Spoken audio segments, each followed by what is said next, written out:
Hi guys, my name's Noreen, one of the physios working at the physio studio.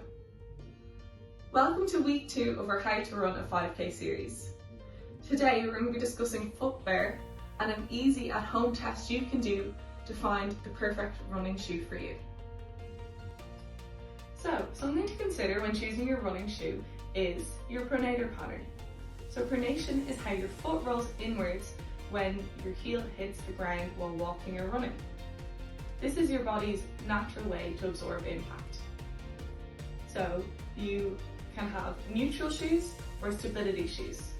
And the secret to knowing which one's right for you lies within your footprint.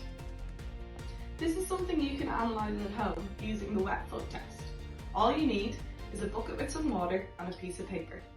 So you dip your foot into the water and then place it on the paper till it leaves an impression.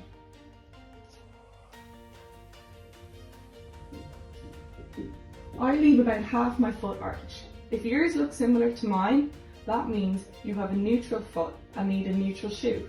This means it has neutral cushioning which allows your foot to move naturally without hindering the natural pronation of the foot.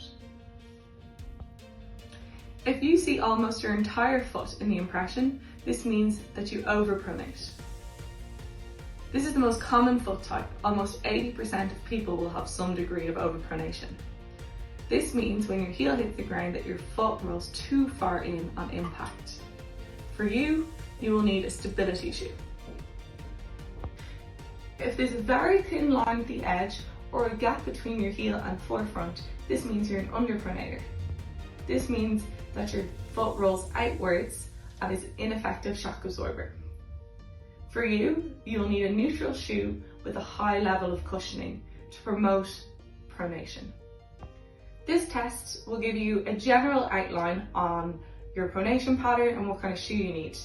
For a more detailed assessment of how your foot works and how it pronates and how the weight goes through your foot, we have technology in the studio called Foot Scan, and this will give us more in-depth detail.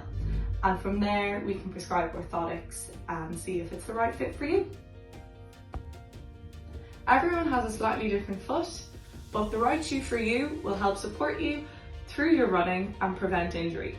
Most manufacturers will cater to all types, so it should be easy to find once you know what you're looking for.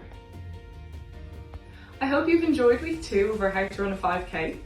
Join us next week where we'll be discussing some stretches to keep you limbered up on your journey to 5k. Talk to you then.